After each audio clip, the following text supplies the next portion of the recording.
ہزاروں کلومیٹر دور بیٹھ کر لالچ کی بنیاد پر فساد برپا کرنے والے غیر ملکیوں کی جگہ خلیج فارس کے سمندر کی تہہ کے سوا کہیں اور نہیں ہے۔ خلیج فارس اور آبنائے ہرمز کے لیے ایک نیا باب تحریر کیا جا رہا ہے۔ خطے کے روشن مستقبل میں امریکہ کا کوئی عمل دخل نہیں ہوگا، یہ ہے ایران کے نئے رہبر اعلیٰ مجتبیٰ خامنائی کا بیان۔ ہم نے آپ کے اڈوں کا انجام دیکھا، ہم آپ کے طیارہ بردار جہازوں کی قسمت بھی دیکھیں گے، خبردار کیا ہے امریکہ کو پاسداران انقلاب ایروسپیس فورس کے کمانڈر بریگیڈیئر جنرل سید ماجد موسوی نے۔ گنتی شروع ہو چکی ہے، عالمی معیشت کے پاس صرف 4 ہفتے ہیں، زیادہ سے زیادہ 8، اس کے بعد کساد بازاری شروع ہو جائے گی۔ یہ کہنا ہے ایک ماہر معیشت محمد الاریان کا، جو اوباما کے دور میں گلوبل ڈیولپمنٹ کونسل کے چیئرمین تھے۔ ادھر ڈونلڈ ٹرمپ نے کہا ہے کہ جوہری معاہدہ ہونے تک بحری ناکہ بندی برقرار رہے گی۔ ٹرمپ کا دعویٰ ہے کہ ناکہ بندی کام کر رہی ہے اور ایران سے کہا کہ ہار مان لے، جسٹ گیو اپ۔ دوسری اہم خبر یہ ہے کہ اسرائیلی فوج نے گلوبل سمود فلوٹیلا کے تحت سفر کرنے والی 58 امدادی کشتیوں کو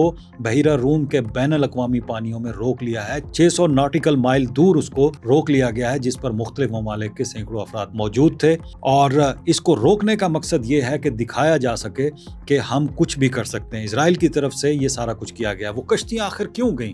ان کے کشتیوں کو جانے کا مقصد یہ تھا جا کے وہ ایسا سامان لے جا رہی تھیں تاکہ فلسطینیوں کو، جو کہ ہزاروں کی تعداد میں، جن کو ایک تو ان کے لوگوں کو قتل کر دیا گیا ہے اور اب وہ روزی روٹی کے لیے پریشان ہیں، وہ بھوک سے مر رہے ہیں، لیکن ان کو 600 کلومیٹر دور روک لیا گیا ہے۔ ان کے جانے کا ایک اور مقصد یہ بھی تھا تاکہ پوری دنیا کے ضمیر کو جگایا جا سکے اور انہیں بتایا جا سکے کہ کس طرح ایک ایسی جنگ زدہ علاقے کے اندر، جہاں پر لوگوں کو نہ جانے دیا جا رہا ہے نہ آنے دیا جا رہا ہے، بلکہ ان کی مدد کے لیے جانے والے جہازوں کو بھی روکا جا رہا ہے، لیکن کوئی ان کی بات سننے کو تیار نہیں، اور اب یہ کشتیوں کو بھی روک لیا گیا ہے۔ اب آتے ہیں ایران امریکہ جنگ کی طرف واپس۔ ایک تھنک ٹینک کوئنسی انسٹیٹیوٹ کے مطابق ایران جنگ کے ایک ماہ میں امریکہ کا 25 سے 30 بلین ڈالر کا نقصان ہو چکا ہے، اور جنگ کی وجہ سے امریکہ میں تیل کی قیمت میں 1.10 ڈالر فی لیٹر کا اضافہ ہوا، جس سے تیل 4.8 ڈالر پر چلا گیا۔ لیکن امریکہ فیڈرل ریزرو کے چیئرمین جیروم پال کہتے ہیں کہ ایران کے ساتھ جنگ سے پیدا ہونے والے توانائی کے بحران کے باوجود امریکی معیشت انتہائی مضبوط ہے، اور امکان ہے کہ اس سال 2% سے زیادہ کی شرح سے ترقی کرتی رہے گی۔ ادھر امریکہ کہ محکمہ دفاع نے مالی سال 2027 کے لیے ڈرونز کی مد میں 53.6 ارب ڈالر کی بڑی رقم کی درخواست کی ہے، جو گزشتہ سال کے مقابلے میں تقریباً 24,000% زیادہ ہے۔ ادھر دنیا بھر کی معیشتیں خطرے میں ہیں۔ ایشیا میں اس کے اثرات بہت زیادہ نظر آ رہے ہیں۔ عالمی منڈیوں میں برنٹ خام تیل کی فی بیرل قیمت 126 ڈالر سے اوپر چلی گئی۔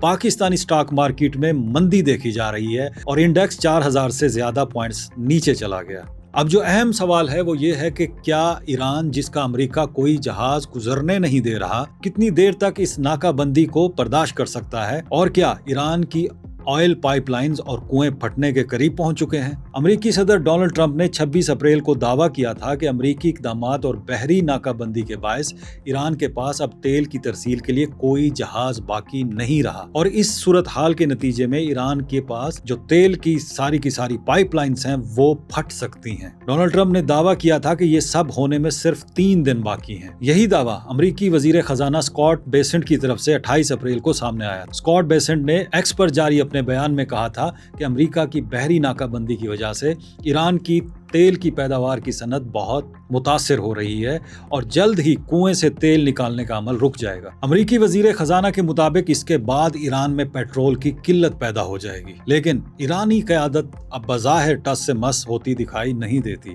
ایرانی پارلیمنٹ کے اسپیکر باقر کالیباف نے لکھا کہ 3 دن گزر گئے ہیں اور ابھی تک کوئی بھی کنواں نہیں پھٹا۔